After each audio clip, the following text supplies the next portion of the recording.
Now we will talk about electric field due to a point charge. यहाँ पे एक coordinate system है जिसका सेंटर O है. इस सेंटर पे हम एक चार्ज रखे Q. इस चार्ज की वजह से इसके आसपास पूरे कोऑर्डिनेट पे इलेक्ट्रिक फील्ड इंड्यूस होगा और वो ये Q अपना एक इलेक्ट्रिक फील्ड रीजन बनाएगा. इस इलेक्ट्रिक फील्ड रीजन पे हम एक टेस्ट चार्ज रखते हैं. वो टेस्ट चार्ज है Q0. ये टेस्ट चार्ज Q0 जिस P पॉइंट पे रखा गया, इस पॉइंट का कोऑर्डिनेट एक्सिस है x, y एंड z, ऐसा मानते हैं. तो टेस्ट चार्ज इस पॉइंट पे एक फोर्स फील करेगा.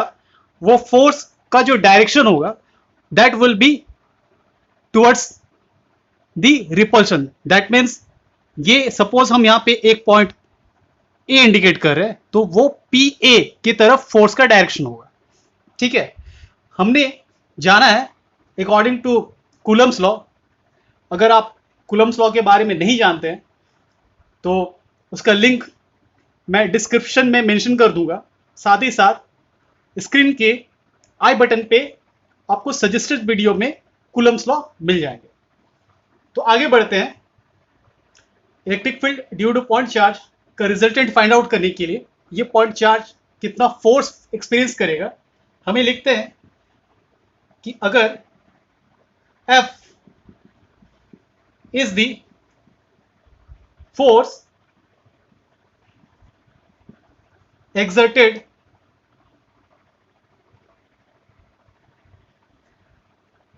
on Q0 by Q. अगर F फोर्स है Q0 पे किसकी वजह से, Q की वजह से, तो हमारा रिजल्टेंट होगा F equal to 1/4 pi epsilon naught. ये विजिबल है. हम लिख सकते हैं resultant force according to Coulomb law that would be 1/4 pi epsilon naught Q product of charges. यहाँ पे कौन कौन से चार्जेस है, एक ये चार्जेस है और एक ये चार्जेस, उनका चार्ज और बीच का डिस्टेंस जो कि है R का स्क्वायर. साथ ही साथ हम इस R वेक्टर पे जो फोर्स है इसका डायरेक्शन को हम दिखा रहे हैं यूनिट वेक्टर से. ये R जो है वो यूनिट वेक्टर है.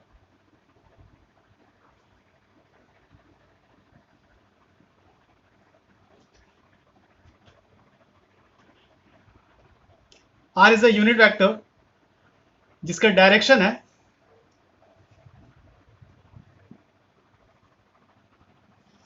R is a unit vector जिसका डायरेक्शन टुवर्ड्स R है. अब ये यूनिट वेक्टर क्या है, जिसका वैल्यू है R equal R unit vector, R का मैग्नीट्यूड, R वेक्टर और R का मैग्नीट्यूड. अब ये यूनिट वेक्टर है इस केस में. तो यूनिट वेक्टर क्या है इसे थोड़ा सा मैं समझाना चाहूंगा.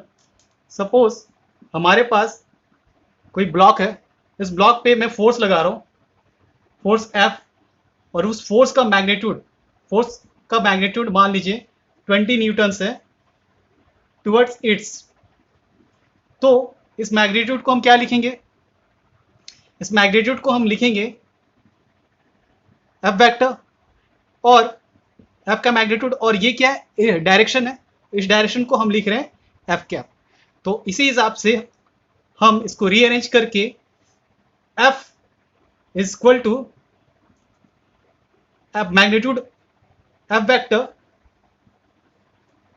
बाय मैग्नीट्यूड ऑफ F, ये लिख सकते हैं. आप देख सकते हो कि ये इक्वेशन और ये इक्वेशन बिल्कुल सिमिलर है. दैट मीन्स यहां पे ये वाला ये क्या है, डायरेक्शन है. अब डायरेक्शन को हम क्या बोल रहे हैं, यूनिट वेक्टर. ये ऐसा हम नहीं बोल सकते, इसीलिए हम क्या करेंगे, यहाँ पे एक 1 मल्टीप्लाई करेंगे.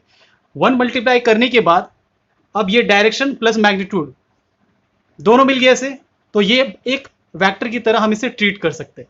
तो उसके बाद हम इसीलिए F कैप इक्वल टू हम ये चीज लिख सकते हैं, और ये चीज और ये इक्वेशन, ये यूनिट वेक्टर का इक्वेशन है जो कि बिल्कुल सिमिलर है. इस इक्वेशन को लेकर के हम आगे बढ़ रहे हैं.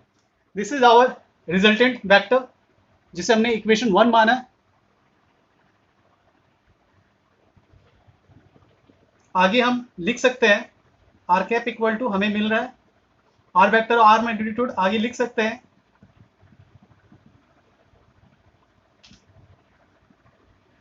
इसके बदले ये पुट करेंगे, आगे ये हो जाएगा 1/4 पाई एप्सिलॉन नॉट Q1, ये आर क्यू बन गया, दैट इज इक्वेशन 2। अब LHS और RHS पे दोनों तरफ हम Q0 से डिवाइड करेंगे।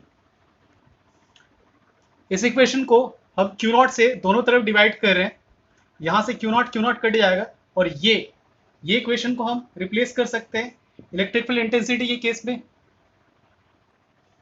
आगे हम लिख सकते हैं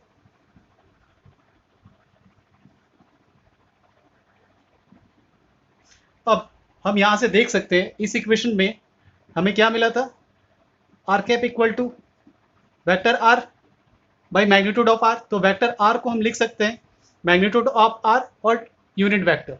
तो इस वैल्यू को हम यहाँ रिप्लेस कर रहे हैं, हमें मिलता है equal to 1/4 pi Q R Q, यहाँ से ये कैंसिल हुआ, आगे हमें मिलेगा equal to 1/4 pi epsilon nought Q R square R cap. R cap जो है वो यूनिट वेक्टर है जो डायरेक्शन दिखा रहा है वेक्टर आर पे, और 1/4 pi epsilon naught Q upon R square, that is magnitude. This is the resultant of electric field intensity due to point charges. आपसे मिलते हैं अगले वीडियो पे, तब तक के लिए ख्याल रखिए और खुश रहिए। Thank you.